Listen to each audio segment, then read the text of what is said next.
tell you that something wrong with it. But you have, it's really only one camp that teach this. And like I say, I'm not going to say their name. And that's what I'm talking about in my old video where people was like, how you going to say you ain't going to say their name, but then you put their name in the title? Because I wasn't talking about that camp. Pay attention. I was talking about two different camps, two different issues. But if y'all been in Israel any amount of time, y'all know who I'm talking about. Because if you ever see them standing outside, they don't look like the other camps. You're going to have to double look like, what? Is that a tablecloth you got on with mop ends at the end? Talking about them fringe. Them don't look like no fringe. You know, you going to know. Or they going to have like a banana peel stuck in their beard or something like them the jakes I'm talking about. I'm not going to get to say their name, but if you've been in Israel any amount of time, y'all know who I'm talking about. They have disturbing doctrine. I ain't talking about just weird doctrine, but just like a creepy old man's desire type doctrine, like pedophilic and rape doctrine. And they try to dig through the scriptures to try to find something to justify sickness, right? And so I'm going to try to do this as quick as possible. I got some things to do today. But I just want to just add to the many people that has already showed how insane that was with the same book. But I'm just going to do it square. So I'm going to start somewhere that's right before the chapter that they like to use to prove rape is cool. So we're going to go to Deuteronomy chapter 21, and I'm doing this for a reason. Because I seen a brother try to quote this before. He quoted one verse and hurried up and ran off the post. And I'm like, dude, do you realize Deuteronomy chapter 21 is an engagement of war rule? You know, Israel, we used to go to war like every other nation. So you had engagements of war. You know what I'm saying? Rules to engagement, actually. Rules to engagement of war. That's what it was, right? And so one was, if we went through, and Most High told us, kill everybody, but leave the virgin women alone. You could take them for yourself, right? But I want to show you how he even put prohibitions or he even put a structure to how you did that. We couldn't just go through the land, kill everybody, take the women, and just rape and ravish them. You know, kidding. It didn't work like that. So we're going to start right here. And I'm doing this for a reason. Because this going to trip you out. Now, if we had rules on how we dealt with our enemies' women, our enemies, we was going to war, right? We still had a level of respect to deal with them, a moral obligation on how to deal with them if we want to take them as a wife and we killed their parents and everything else. What make you think by the next chapter, when he addressing Israel on how to behave in their land, when it comes to Israelite women, we could just rape them, though? I'm going to tell you, this was somebody logic, you know, that they screwed up, right? So Deuteronomy chapter 21, I'm going to start at verse 10 just to make it clear that I didn't just make this up. These are rules of engagement. Now watch this. Verse 10, when thou goest forth to war, right, against thy enemies, and the Lord thy God have delivered them into thy hands, and thou hast taken them captives. So this when we got the enemies, right? In this aspect right here, we took the enemies. We taking POWs, not prisoners of war, right? Now watch this. Verse 11. And seest among the captives a beautiful woman, and has a desire unto her, and thou wouldest have her to thy wife. So say we took some POWs, you know what I mean? We get the looking like, man, Joe, no, shorty look tight right there. You know what I'm saying? You know, she, you know, so I don't think she looked, because, you know, they wasn't as loose as they was right now. You know what I'm saying? Like, you know, if a woman wasn't married, she more likely was a virgin, unless, you know, she was the other thing, a whore, just talking biblically. So it was like, verse 12, it says, then thou shalt bring her home to thine house, and she shall shave her head and pare her nails. Do y'all know why she had to shave her head and pare her nails? This would give her time for, you know how long it takes for your nails and your hair to grow back, right? It's a morning session, right? Now watch this, but I'm going to show you though. All this is like a process thing. So verse 13, and she shall put the raiment of her captivity from off her, and shall remain in thy house, and bewail her father and her mother a full month. That's 30 days now. Now watch this. And after that, thou shalt go in unto her.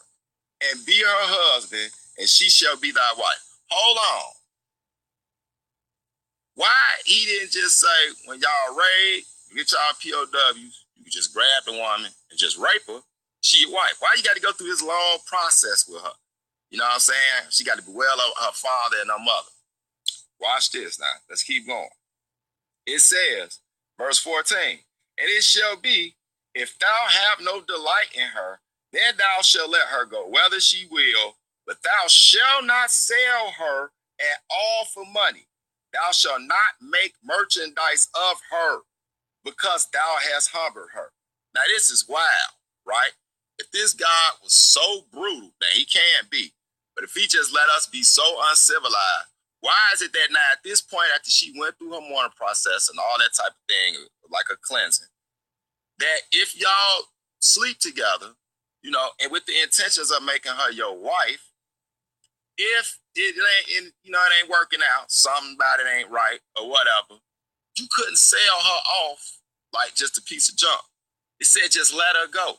Don't do her like merchandise. Let her go on about her life, start over, whatever. It ain't work out. This is with our enemies' women, y'all. But they want to tell you it's okay to rape your own woman. And that shows really not just the insanity and the level of spirits some brothers got on them, but just lack of reading. And I know a lot of brothers don't know that this is even in here. But to the brothers that try to like dismiss Israelite women because men carry the seed, you know, and like I ain't getting into whatever your preference is of women or whatever. That's not my point. But to try to devalue Israelite women as if they not as valuable as Israelite men, you definitely have not read Jeremiah the 34th chapter. When y'all get a chance, read Jeremiah the 34th chapter, verse 9. Y'all think I just came up with that term Shebrew for nothing, huh? When I say Hebrews and Shebrew, yeah, y'all know I came up with a lot of words. Y'all know I got a brutionary. Y'all know it is spread all over Israel. Most of them don't even know that where they got it from, but then there's people like, yeah, that's the brother Mikael, right? Super Brew, all them type of names, you know, even some names brothers don't like. But I got Shebrew from the term Hebrewess. Y'all didn't even know it was such thing as a Hebrewess, did you? A Hebrewess. You couldn't treat her like you could do another stranger, like as far as even making her handmaid and stuff.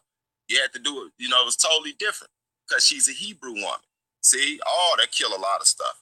But anyway, I know the evil women haters gonna be like, damn, Ark, why you read that? But anyway, so look, right? So let's go ahead and get to the verse they try to use. The next one. Deuteronomy chapter 22.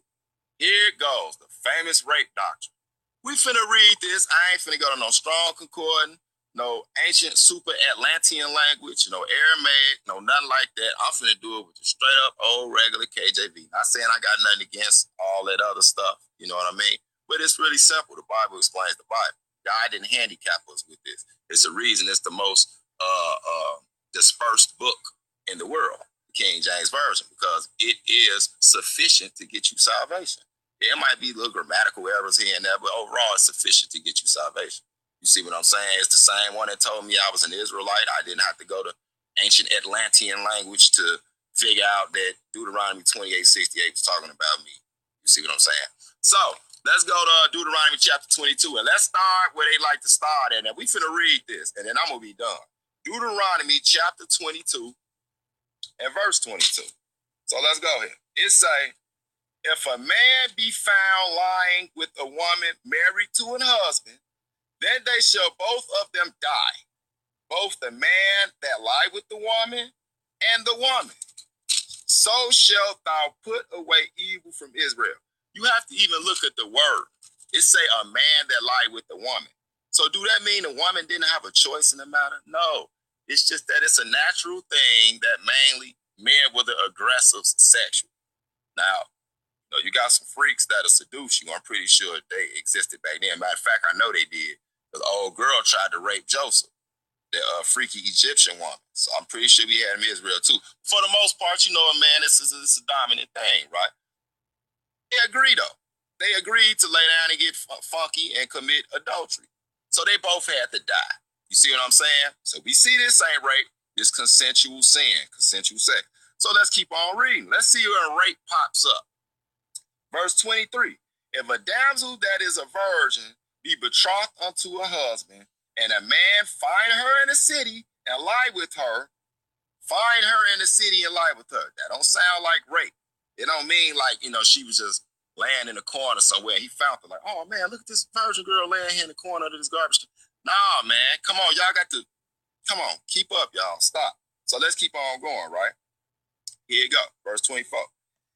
Then ye shall bring them both out unto the gate of the city, and ye shall stone them with stones, that they die. The damsel, because she cried not out. Hold on. Now this woman was engaged. That's what betrothed is basically equivalent to today. To somebody to be married. So basically that's his wife. He just ain't slept with her, right? And she laid with somebody. Now you gotta think, this man building up a house, land, all type of stuff for this woman. She went and gave up the goods. It say kill both of them, right? And why was the main reason? It said because she cried not. What? What's the emphasis on cried not? If she screamed out, what that means? She's being raped. So this lets you know she wasn't being raped. She ain't trying to struggle with nothing. She just went along with it. So that means it was consensual sex. You got to look at the old English terms of what they saying. They talking from thousands of years perspective. You know what I'm saying? Even if you do it from the Hebraic perspective. But it's still modern. You can figure out what they saying. So it says, being in the city, and the man, because he have humbled his neighbor's wife, so thou shalt put away evil from among you. So it had to be killed because he done took this man's fiance, if we want to use them terms, and slept with her. And she didn't cry out. So it wasn't rape. If she would have cried out and be like, oh, he trying to take it. He trying to take it. I'm brother Hezabina's fiance, man, and you trying to, that would have been a totally different response to this. And we gonna read what would have happened if he would have raped her. But this was consensual sex, so they both had to die. Rat creepy camp. I still don't see justification for y'all want to rape sisters. Not in this chapter that y'all keep bringing up. So here we go. Let's keep going. Verse 25. But if a man find a betrothed damsel in the field, and the man force her, here we go, y'all. Here goes rape. And a man force her. That's rape. It says, and lie with her, then that man only that lay with her shall die. Oh, no. You mean to tell me they gonna kill that man because he forced her? He raped her. Oh, wow. Why y'all don't put emphasis on that part? We got a problem here. And if y'all didn't know that something was wrong with rape, it's so many examples in the scriptures. You can go to when Levi and Simeon killed a whole village of people because they raped his sister. Levi and Simeon and some of our patriarchs of the 12 tribes. Well, our auntie, you know what I'm saying, got raped, and they didn't take that kindly. They went and had the dudes get the foreskin cut off their dinglings, excuse my Hebrew, and told them, you know what, yeah, man, don't trip. You know what I'm saying? Some people debate whether she was actually raped or was she defiled because he slept with her outside the protocol. It was a certain way you go to the father first and all that type of stuff. Either way it go, the brothers didn't like it. They say, you trying to make our sister look like a hoe. That's basically what they said. You go back and read it. So they came up with a scheme. They was like, hey, look, man, we'll let y'all sleep with our sisters and daughters. From now on, we'll do a pact with y'all. We can have y'all daughters, y'all can have ours, but y'all got to get circumcised. Because y'all got elephant trunks. Y'all know we don't get down like that in Israel, right? You know what I'm saying? And these dummies, so thirsty for our women, after they done raped one of them, they done went and got their foreskin cut just to be with Israelite women. So it got to be something about them, y'all. You know what I'm saying? And so Levi and Simeon went and got some jakes and swore it up and went through their town and killed all of them. You know why? Because they were stitched up. They dinglings just, Excuse me, y'all. I'm sorry, but you know, I ain't cussing or nothing, but you know, for the kids, y'all know what that is. They member was cut. You can't fight when you just got your foreskin cut. So these brothers was smart. They know them dudes walking around ginger. I know because I seen brothers then got circumcised in their late age when they come into the truth. You know, 30, 40 years old, Joe, they come into class walking like Frankenstein, Joe. Like, my fault. So I know if it kicked off and we had to square up, Joe, they ain't high no win. Because they demo sore. You know what I'm saying? So my whole point for telling y'all that story, and if y'all ever want to read it, because it is kind of comical, even though it's serious, that's a that's a Genesis 34th chapter. Y'all go check that out for y'all own. So let me continue, right? So I stopped at verse 25. So it say, if that man forced that lady, he got to die. So if he raped her, he had to die. Now listen to this. It gets fair, but it's, you know, it's brutal. Verse 26. But unto the damsel, thou shalt do nothing. So to the victim, you don't victimize her for being raped. Because evidently she didn't want to be raped. That's why I say if you cry out or something like that. It says, there is in the damsel no sin worthy of death. Y'all hear that, creepy cat? No sin worthy of death. For as when a man riseth against his neighbor and slayeth him or murder him, even so is this matter. Wow. So he put rape in the same category as murder. Do y'all see that, man? So I don't know what's wrong with these brothers with their sick fetishes, man. But it don't need to be in Israel.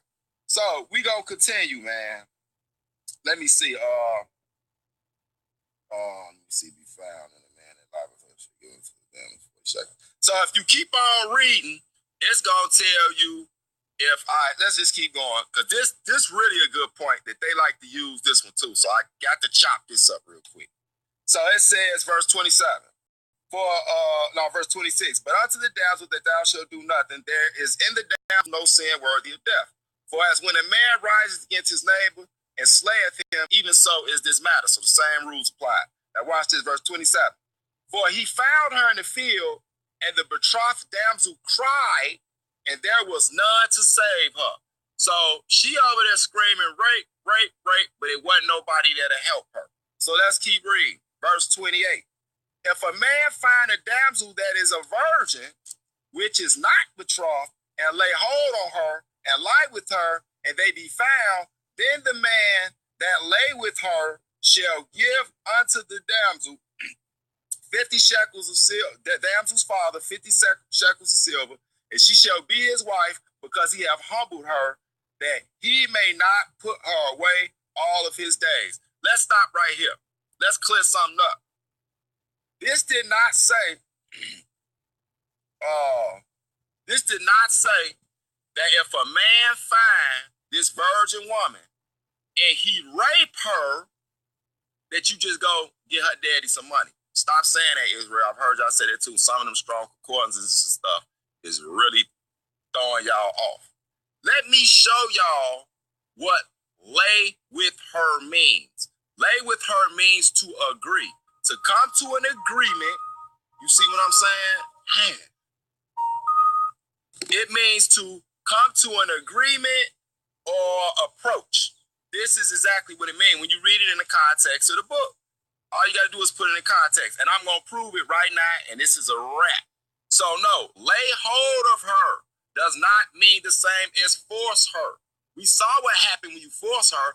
Lay hold of her means y'all agree, and I'm about to prove. Let's go to Isaiah. Oh, boy, this is terrible. I don't know why I've been even chilling on this so long. You know, I just thought it was so silly to address. Like I say, so many other brothers was beating it up. But I say, nah, man, I'm going to kill it. You ain't even got to look into no 90 different languages to see that this ain't what it's saying. So we finna go to Isaiah chapter 3, and I'm going to go straight to verse 6. Listen to this. When a man shall take hold, lay hold mean the same thing. And I'm finna prove it. Watch this. Of his brother, of his house of his father. So hold up, you think this mean if a man raped his brother? Come on, man. Listen, let's see what it means. It says, saying, thou hast clothing, be thou our ruler, and let this ruin be under thy hand.